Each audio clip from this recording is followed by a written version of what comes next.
दोस्तों, आपने अक्सर सुना होगा कुर्मी आदिवासी है या नहीं। कुछ लोग 2013 का गजट देखते हैं, कुछ कहते हैं 1931 की जनगणना देखो। लेकिन क्या आपने कभी सोचा है कि हकीकत क्या है? क्यों कभी खुद कुर्मी नेताओं ने आदिवासी सूची से बाहर निकालने की मांग की और आज वही लोग फिर उसी सूची में घुसने की कोशिश कर रहे हैं। पूरा झारखंड इसी सवाल पर बटा हुआ है। चाय की दुकान से लेकर विधानसभा तक हर जगह यही टॉपिक है। आज हम इस पूरे विवाद का सच्चाई जानेंगे, दस्तावेजों के साथ, इतिहास के साथ और सच्चाई के साथ। तो चलिए शुरू करते हैं। सबसे पहले चलते हैं थोड़ा पीछे इतिहास की ओर, क्योंकि अगर इतिहास नहीं समझोगे तो बस लड़ते रहोगे और लड़ाई से होगा क्या? वही जो मणिपुर में हुआ। दो जातियों की लड़ाई ने पूरा राज्य जल उठा। 1857 की क्रांति, जब भारत आजाद नहीं हुआ था, 1857 की पहली क्रांति फूट चुकी थी। आदिवासी और किसान दोनों ने इस क्रांति में बड़ा योगदान दिया। लेकिन अंग्रेजों ने देखा जंगलों और गांवों में रहने वाले ये समुदाय उनके लिए चुनौती है, तो 1871 में अंग्रेजों ने एक काला कानून लाया, क्रिमिनल ट्राइब्स एक्ट 1871। इस कानून के तहत कई आदिवासी समुदायों को और कुछ कुर्मी समुदायों को भी जन्मजात अपराधी घोषित कर दिया गया। सोचिए, कोई बच्चा पैदा होते ही अपराधी कैसे हो सकता है? लेकिन यही कानून था। इसका नतीजा शिक्षा, स्वास्थ्य, नौकरी सब छीन लिया गया। लोगों को घृणा की नजर से देखा जाने लगा। अब धीरे धीरे समय बीतता है और 1894 का टर्निंग पॉइंट आता है। कुर्मी सदर सभा अध्यक्ष थे बाबू रामाधीन। मकसद था आदिवासी स्टेटस या क्रिमिनल ट्राइब टैक्स से बाहर निकलना। धीरे धीरे ये आंदोलन बढ़ता चला जाता है। फिर 1901 में सुझाव आया, अगर सरकारी नौकरी और सम्मान चाहिए तो कुर्मी के आगे क्षत्रिय जोड़ना होगा। और फिर 1909 में सभा का नाम बदलकर रख दिया गया अखिल भारतीय कुर्मी क्षत्रिय महासभा।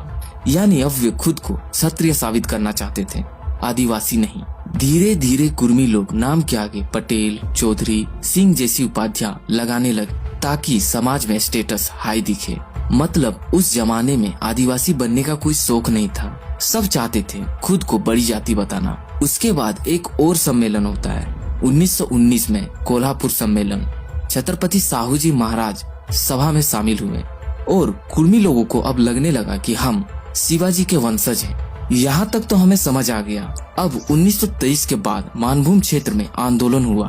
अब वे कहते हैं कि हमें आदिवासी नहीं रहना है, हमें क्षत्रिय बनना है।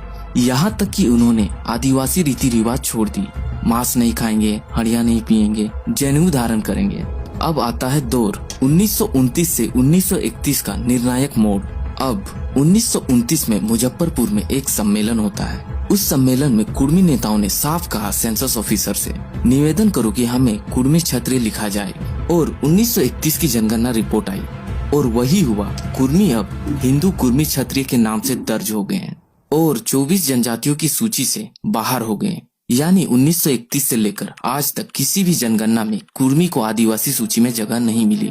1951, 1961, 1971, 1981, 1991, 2001, 2011 किसी भी जनगणना या सूची में नाम नहीं आया। यानी कानून के नजर में कुर्मी एसटी नहीं है।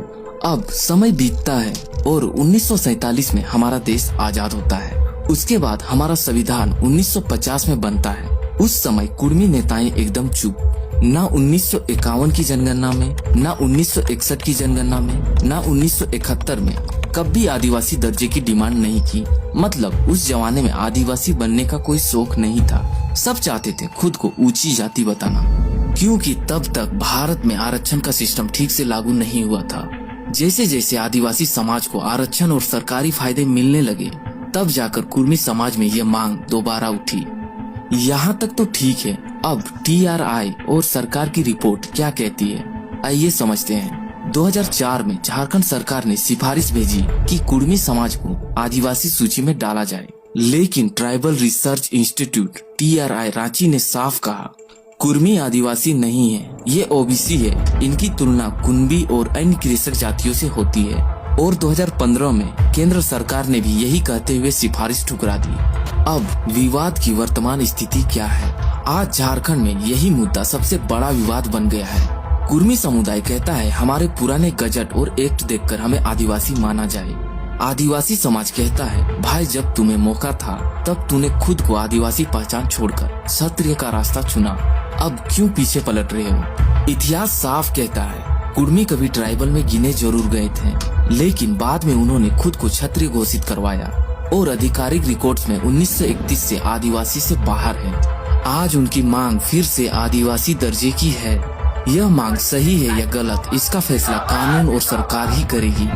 कुर्मी कभी आदिवासी सूची में अस्थायी रूप से नहीं रहे, खुद उनके नेताओं ने उन्हें क्षत्रिय घोषित किया, आदिवासी रीति रिवाज छोड़े और सेंसस में दर्ज करवाया।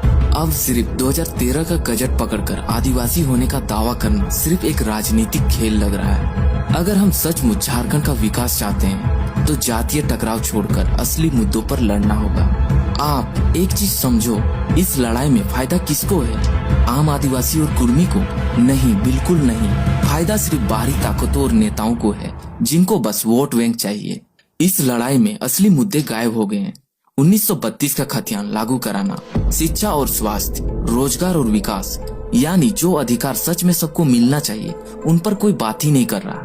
अगर कुर्मी और आदिवासी मिलकर इन मुद्दों पर लड़े तो फायदा सबको होगा, नहीं तो फायदा सिर्फ नेताओं का होगा। ये वीडियो किसी जाति या समुदाय के पक्ष या विपक्ष में नहीं है। मेरा मकसद है आपको वो सच्चाई बताना जो इतिहास, दस्तावेज और कानून में लिखा है।